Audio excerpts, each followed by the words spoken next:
In the description of conjugal love, could you please explain why is there anger in separation and in what's the other word? Meeting? Meeting? Yeah. Who's asking? Me. Oh, okay. Because there's always anger in conjugal love. Conjugal love deals with very powerful desires. And anger comes from when a person's desires are not satisfied. So when we're dealing with very strong desires, if there's any problem with satisfying those desires, then there can be anger. It can flare up at any time. So when lovers are apart, they feel angry because they can't get together with their lover, their beloved. See? So they project their anger on other people who are stopping them, or situations that are stopping them from meeting the beloved. But even when they get together with the beloved, then there can be anger towards the beloved also. You see? If things don't go just right, you know, something comes up, or there's jealousy, some competition in loving affairs, this is very common. So, you know, Krishna has lots and lots of girlfriends. They're always getting into dust-ups with each other because they're jealous, or they're competing, or, you know, insulting each other. You know how young girls are. Then I have a logical problem there, because, well, we've mentioned so many times that when one surrenders to Krishna, Krishna knows the devotee and gives. He is the only one who can satisfy the devotee. But from this description, it seems that the devotee is never satisfied or never reaches that point, because if there's always anger and like that, so I guess what's the meaning of satisfaction? Well, satisfaction means in this case that the devotee has reassurance that the relationship is not going to break. See? Like we talked about, the loving anger between Radha and Krishna, for example, is different from the ordinary fights that occur between lovers in the material world. Because when lovers in the material world fight, the relationship can break up. And often it does. Most of the time it does, actually. But in the spiritual world, there's no question of the relationship breaking. The relationship is eternal. See?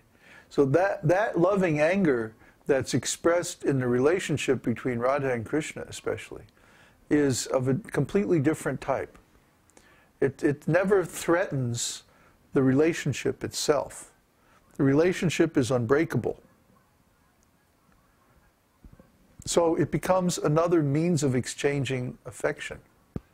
Like spice on food. And like yes, spicy food, a good example. Yeah, that's a little extra taste to the food. Yeah, technically what it does is that it creates separation within meeting. Like the fear of being separated as soon as there's meeting. That's right. Right? Yeah, yeah, Radha experiences that. She experiences separation within meeting and meeting within separation. And these are transcendental things having to do with our philosophy of achintya bheda bheda tattva. That even within meeting there's also separation, or within separation there's also meeting. It's transcendental. And all devotees, you know, if you're a devotee and you're separated from Krishna, but you're thinking of Krishna all the time with intense affection, then in a way you're not separated from Krishna at all, because Krishna is transcendental. Therefore, when you think of Krishna, Krishna is present. So even if you're separate from Krishna, if you think of Krishna, then Krishna is there. Conversely, if you're meeting with Krishna, but you're anticipating that, oh, soon we'll have to part, then there's a feeling of separation even within meeting. You see? Human emotions are very complex, and they often contain contradictory elements. In fact, it's rare that an emotion will be completely pure and not have any contradictory elements. So I think it's very appropriate that these descriptions of Krishna's relationships with his devotees do acknowledge the fact that there's sometimes contradictory emotions at the same time, because this is our experience. Okay. Some question? There's a question from Krishna Shakti Devi Dasi. Babaji, please accept my humble obeisances. I have a misunderstood term in regards... Only one?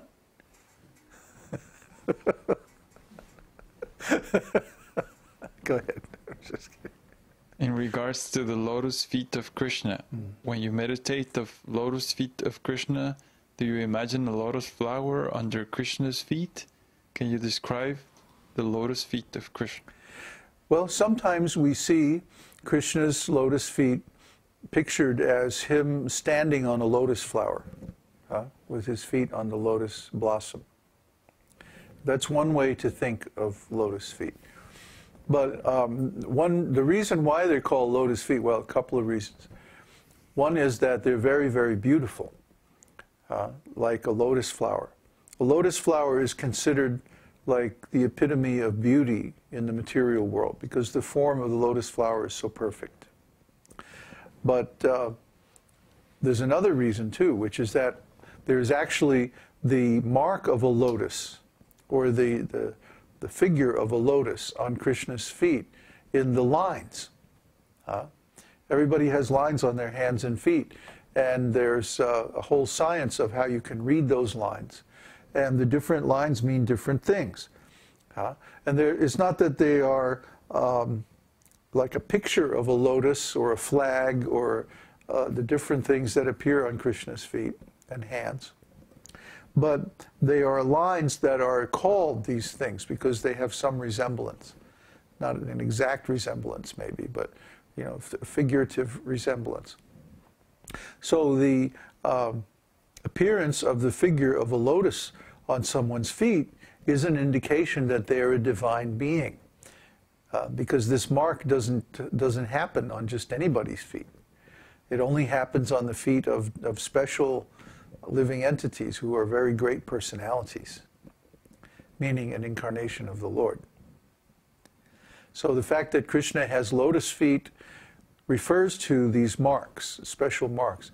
I don't have the reference right here, but if you look in the Veda base, under lotus feet, there should be a diagram. Or look on the internet on lotus feet, and you'll see a diagram. Is that on your chadar? There's feet? Well, just feet, but it doesn't show much detail, does it? 3 marks in it. Sometimes you can get chadars in India that show the lotus feet, and they show all the different marks. There's a flag, a lotus, a rod for controlling elephants, a club, a wheel, chakra, thunderbolt, so many other things on Krishna's feet. And these markings are how we recognize, well, one of the ways that we recognize an incarnation. Learn something every day, huh?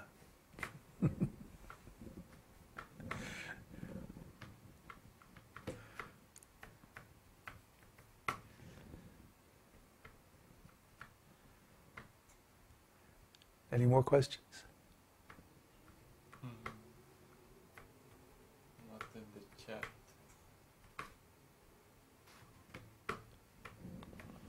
Well, let's get the drum. And I have a question. Ah.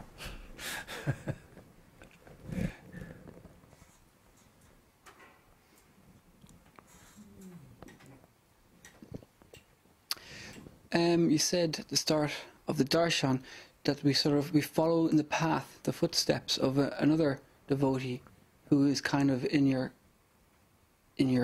mood. But there's so many devotees and there's so much going on to read.